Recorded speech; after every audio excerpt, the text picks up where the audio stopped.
নাজিৰৰ নাগিনীজান জজলি পথ মেৰামতিৰ দাবীৰে স্থানীয় ৰাইজৰ প্ৰতিবাদী কাৰ্যসূচী। দীৰ্ঘদিন ধৰি বাঁহগৰা ৰাইজে জিয়াটো ভুগি আহিছে এছোৱা বিধ্বস্ত পথৰ মেৰামতি নকৰাক লৈ। এই বিধ্বস্ত পথছোৱাৰ মেৰামতিত গাফিলতিত PWD বিভাগৰ।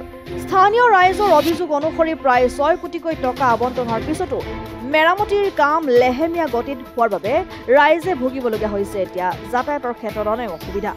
নিৰ্বাচনৰ আগত কেইদিনমান কাম কৰি দায়িত্ব সামৰিলে PWD বিভাগে। পথছোৱাৰ এনে অৱস্থাৰ বাবে এতিয়া এজন ৰোগী কঢ়িয়াই অনা এখন বেটাৰী ৰিক্সা বাগৰি পৰাত স্থানীয় ৰাইজ উত্তেজিত হৈ পৰে। অভিযোগ অনুসৰি দৈনিক পথছোৱাই শতাধিক ডাম্পাৰ চলাচলৰ বাবেই পথছোৱা অধিক বিধ্বস্ত হৈছে বুলি স্থানীয় ৰাইজে জানিবলৈ দিয়ে।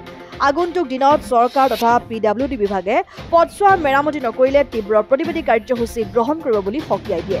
এতিয়া পথটো মানে কি হ'ল, আমি পেচেণ্টটো যদি মই লৈ আহিছোঁ ইমাৰ্জেঞ্চি, মই ডাক্তৰ ঘৰলৈ আনিছিলোঁ আনি পানি যদি এইডোখৰত যদি গাঁতটো হৈ যায়, ইমাৰ্জেঞ্চি যাবই লাগে। ঘপককৈ 3 চকাৰ ৰাস্তাহে গাড়ী ই ৰিক্সা 3 চকা পটককৈ পাল্টি মাৰি দিলে, কাৰণ কেলৈ যাবই লাগিব ইমাৰ্জেঞ্চি, তেওঁক নিবই লাগিব, ডাক্তৰ ঘৰ পোৱাবগৈ লাগিব। ৰাস্তা পদূলি কি অৱস্থা দেখিছে আপোনালোকে। কিমান বছৰ পৰা হৈ আছে? এতিয়া 10 বছৰমান হৈ গৈছে। আকৌ ৰাস্তাটো আহিছিলে বুলি কৈছিলে, আহিছে কিন্তু মানে এতিয়ালৈকে এসপ্তাহ কাম লগাই এমাহে নলগায়, সেনেকুৱা হেমাহীন মানে। টকা 6 কোটি নে কিমান কোটি 6 কোটি টকা আহিছিল ইলেকশ্যনৰ আগত কাম লগাইছিলে। তাৰপিছত যে এসপ্তাহ কাম লগাই এমাহে নলগায়। চৰকাৰক আমি এইটোৱে অনুৰোধ জনাইছোঁ, আমাৰ গাঁৱৰ পৰিৱেশ, আমাৰ স্কুলবিলাক আছে ওচৰে পাঁজৰে, সেই স্কুল যাবলৈ কষ্ট হয়।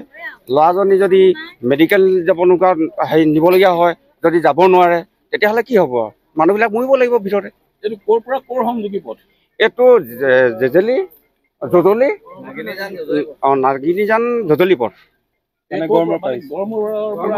গড়মূৰৰ পৰা নাগিনী মোৱালৈকে। মথুৰাপুৰৰ পৰা ইছলাম আহমেদৰ ৰিপৰ্ট, অসম আদিত্য।